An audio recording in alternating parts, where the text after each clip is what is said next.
திருப்தி அடையாதவை. தா தா என்கிற 2 குமாரத்திகள் அட்டைக்கு உண்டு, திருப்தி அடையாத 3 உண்டு, போதும் என்று சொல்லாத 4 உண்டு. அவையாவன பாதாளமும் மலட்டு கற்பமும் தண்ணீரால் திருப்தி அடையாத நிலமும் போதுமென்று சொல்லாத அக்கினியுமே. தகப்பனை பரியாசம் பண்ணி தாயின் கட்டளையை அசட்டை பண்ணுகிற கண்ணை நதியின் காகங்கள் பிடுங்கும், கழுகின் குஞ்சுகள் தின்னும். தேசத்தில் சிறுமையானவர்களையும் மனுஷரில் எளிமையானவர்களையும் பட்சிக்கிற துன்மார்க்கரை பற்றி ஆகூர் எடுத்துச் சொல்லுகிறார். அதன் பின்பு அவர்கள் தங்கள் துன்மார்க்கத்தில் திருப்தி அடையாமல் தங்கள் துன்மார்க்கத்தில் தொடர்ந்து பிரியப்படுவதையும் சொல்லுகிறார். அட்டை இரத்தத்தை உறிஞ்சி குடிக்கும் ஒரு பூச்சி. இதற்கு 2 குமாரத்திகள் உண்டு.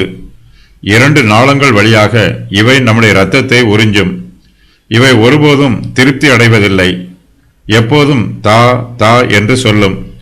அட்டையைப் போலவே சிலர் பொருளாசை உடையவர்களாய் இருப்பார்கள். இவர்கள் பணத்தை தா தா என்று சொல்லுவார்கள். இவர்களிடத்தில் எவ்வளவு பணம் இருந்தாலும் அது அவர்களுக்கு திருப்தியாயிராது. இரத்த பிரியர்கள் எவ்வளவுதான் இரத்தத்தை உறிஞ்சி குடித்தாலும் அவர்களுக்கு ஒருபோதும் திருப்தி உண்டாவதில்லை. இவர்கள் மற்றவர்களுடைய இரத்தத்தை குடித்துக்கொண்டே இருக்க வேண்டும் என்று ஆசைப்படுவார்கள். மதுவை குடிக்கிறவர்களுக்கும் திருப்தி உண்டாகாது. குடித்து வெறித்திருந்தாலும் இன்னும் குடிக்க வேண்டும் என்று ஆசைப்படுவார்கள். போதும் என்று சொல்லாத 4 உண்டு என்று ஆகார் சொல்லுகிறார். அவையாவன பாதாளம், மலட்டு கற்பம், தண்ணீரால் திருப்தி அடையாத நிலம், அக்கினி. ஏராளமான ஜனங்கள் இதுவரையிலும் பாதாளத்தில் விழுந்திருக்கிறார்கள். பாதாளம் அவர்கள் எல்லோரையும் விழுங்கி இருக்கிறது. ஆனாலும் அது இன்னும் திருப்தி அடையாமல் தன் வாயை திறந்த வண்ணமாகவே உள்ளது. பாதாளத்தில் இன்னும் எவ்வளவு பேர் விழுந்தாலும் அதை ஏற்றுக்கொள்ள ஆயத்தமாய் இருக்கிறது. பாதாளத்தில் விழுந்தவர்கள் யாரும் வெளியேறி வருவதில்லை. மலட்டு கற்பமும் திருப்தி அடையாத ஒன்று. அது எப்போதுமே அதிக வேதனையோடு இருக்கும். ராகேல் எனக்கு பிள்ளைகளை தாரும் என்று கேட்டது போல கேட்டுக்கொண்டே இருக்கும். வறட்சி காலத்தில் நிலத்தில் எவ்வளவு தண்ணீர் ஊற்றினாலும் அந்த நிலம் தண்ணீர் முழுவதையும் உறிஞ்சி குடித்துவிடும். அதன் மீது எவ்வளவு மழை பெய்தாலும் மழை தண்ணீர் அனைத்தையும் குடிக்கும்.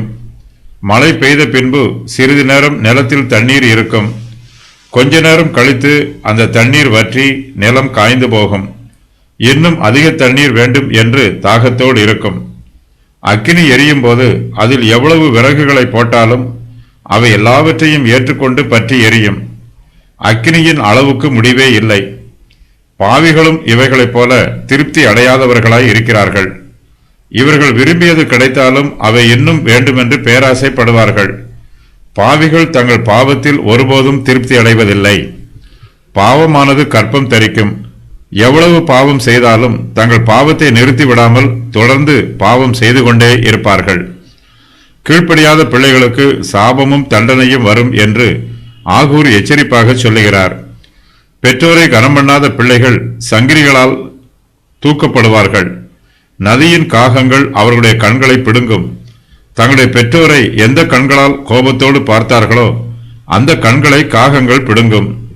கழுகின் குஞ்சுகள் அவற்றை தின்னும். எந்த கண்களில் இரக்கமும் மனதுருக்கமும் இல்லாதிருந்ததோ அந்த கண்களை காகங்கள் தின்று போடும். மரத்தில் தூக்கப்பட்டவன் எவனும் சபிக்கப்பட்டவன். துன்மார்க்கனை தூக்கில் தொங்க விடும்போது சூரியன் அஸ்தமிக்கிற மாலை வேளையில் அவனுடைய சரீரத்தை கீழே இறக்கி விடுவார்கள். காகங்களோ அவன் தூக்கில் தொங்கிக் கொண்டிருக்கும் போதே அவனுக்கு அருகாமையில் வந்து அவனை தின்ன வரும். அவனுடைய சரீரத்தில் அநேக அவயவங்கள் இருந்தாலும் அவனுடைய கண்கள் மீது பிரியப்பட்டு அந்த கண்களை பிடுங்கும். கழுகின் குஞ்சுகள் துன்மார்க்கனுடைய மற்ற அவயவங்களை விட்டுவிட்டு அவனுடைய கண்கள் மீது பிரியப்பட்டு அவற்றை தின்னும். ஆகூரின் 4 காரியங்கள். 4 பிரிவான மனுஷர். போதும் என்று சொல்லாத 4 காரியங்கள். புத்திக்கு எட்டாத 4 காரியங்கள். பூமியால் தாங்க மாட்டாத 4 காரியங்கள். பூமியில் சிறியவைகளாயிருந்தும் மகா ஞானமுள்ள 4 பிராணிகள். வினோத நடையுள்ள 4 மிருகங்கள். திருப்தி அடையாதவை. பாதாளம், மலட்டு கற்பம், தண்ணீரால் திருப்தி அடையாத நிலம், போதும் என்று சொல்லாத அக்கினி.